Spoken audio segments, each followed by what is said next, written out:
اعوذ بالله من الشیطان الرجیم. بسم الله الرحمن الرحیم. سلام و عرض ادب و احترام دارم خدمت شما دوستان و اعضای گروه. در باب این کلیپ آموزشی و درس قهری که برای تنبیه ظالم و هلاکت ظالم و گوش مالی دادن ظالمان و دشمنان هست، توضیح دادیم که در واقع شما بیاید و این 7 در واقع طلسم خطی رو از چپ به راست در واقع روی خطوط با قلم مشکی یا با جوهر قهری، با خودنویس یا با در واقع مداد نوکی یا به وسیله از این روان نویس های مشکی در واقع بیاید و استفاده کنید و در واقع روی کاغذ سفید با قلم مشکی یا با مداد نوکی روی کاغذ سیاه 5 نسخه تا 7 نسخه بنویسید و یه نسخه رو در واقع در قبرستان، یه نسخه رو در باد، یه نسخه رو به آب و یه نسخه رو حتی میتونید خوراکی به اون شخص بدید و یه نسخه رو هم در واقع میتونید در یک جایی مثل خرابه یا یک جایی در وسط بیابان یک گودالی رو حفر کنید، این طلسم رو بذارید داخل اون گودال و در واقع به صورت یک سنگ بزرگ روی اون طلسم بذارید و روی اون خاک بریزید. 2 نسخه دیگر رو باید یه نسخه شو به دور یک شمع سیاه ببندید و روشن کنید، آروم آروم این شمع بسوزه. بخورتون هم باید بخور قهری باشه. میتونید به همراه در واقع این طلسم کافور و انقاضه بسوزونید. مورد بعدی این که اگر که میخواد شدت اثر بالا بره، باید هر شب یه نسخه رو وقت غروب یا آخر شب بسوزونید و به ناحق انجام ندید که رجعت داره. و مورد بعدی این که بنده برای اینکه شدت اثر اینو بالا ببرم، چون خیلی ها الان مالشون از دست رفته یا یه فردی اومده تو زندگیشون که داره حالا همسرشون از چنگشون میاره بیرون یا در واقع فلانی داره تهدیدشون میکنه، توی دادگاه حقشون خورده شده و یه سری آسیب هایی که واقعا طرف حقش هست که الان تاوان کارهاشو ببینه.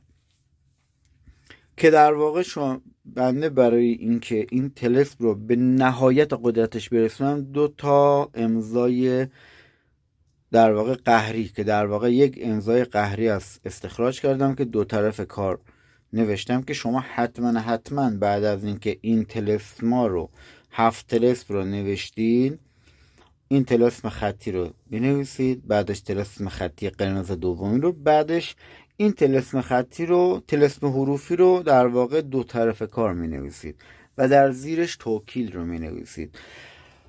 طلسم نوشتارش اینجوری است که دال، غین، دال، 3 تا قاف، 6 تا ی و یه دونه هی چسبان که در واقع این رو بنویسید. این طلسم به نهایت قدرتش میرسه و اگر میخواید بالاترین اثر رو از این ببینید، حداقل 21 روز، حالا 7 روز الی 21 روز، روزی یه نسخه رو به شمع ببندید، علاوه بر اون طلاسم قبلی که به باد و به خاک و یه دونه تو قبرستان چال کردین، بقیه‌اشو به شمع ببندید و هر روز یک شمع سیاه رو آتیش بزنید. این چنان طرف رو تنبیه میکنه که خبر این فرد از بیمارستان و از تو دادگاه و از تو نیروی انتظامی اینا به گوش شما میرسه. یعنی چنان کارش با محافل قانونی یا طرف در واقع بعد از اینکه شما این طلسم رو زدید، طرف چنان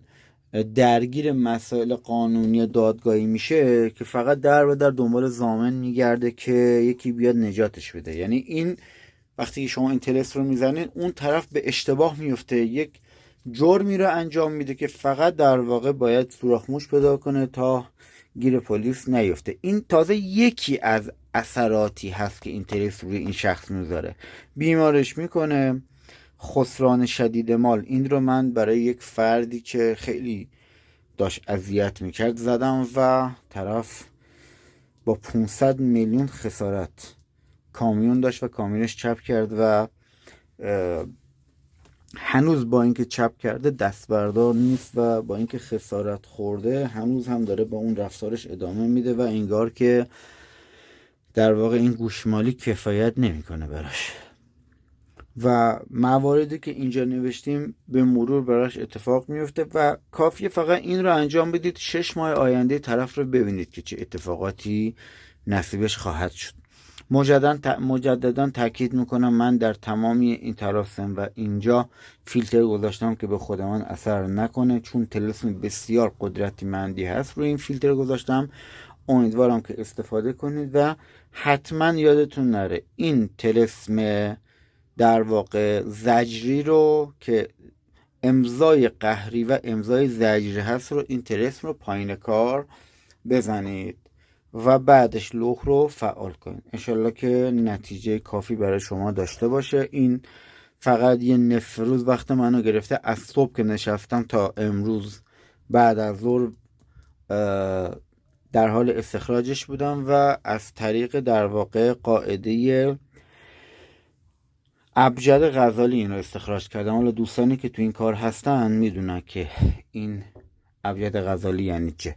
امیدوارم که روز خوبی رو داشته باشید. دیگه در واقع توصیه بیشتر از این نکنم که این رجعت داره، در حق در واقع مظلوم و به ناحق نزنید که ممکنه به خودتون رجعت کنه. این کار نیاز به قربانی و صدقه داره، حالا یا صدقه یا قربانی، اگه دوتاشو انجام میدید بهتره و در واقع حتما موقع کتابت یک حصار عظیم و یک تحسین قدرتمند همراهتون باشه. اونایی که براسلام تهیه کردن، براسلام 2 رو تهیه کردن میتونن استفاده کنن. اونهایی که حصار 5 سلطان دارن اونم خوبه. و در واقع مورد بعدی این که کسانی که حصار ندارن میتونن 21 مرتبه آیت الکرسی بخونن، به دور خودشون یه خطی بکشن و بعدش در واقع این رو کتابت کنن. زمانی که شما میخواید کاری رو کتابت کنید باید یه صدقه رو در واقع کنار بگذارید. یعنی وقتی که شما میخواید یک عملی رو بزنید حتما بر فرض مثال یه نیتی بکنید. آقا من نیت میکنم 100,000 تومان 50,000 تومان صدقه بدم برای این کار. یه صدقه، یه پولی رو آماده کنید، این پول رو بذارید کنار لوحتون، کنار دستتون، که این صدقه کار باشه، که خادمین و موکلینش ببینن که شما صدقتون رو آماده کردین.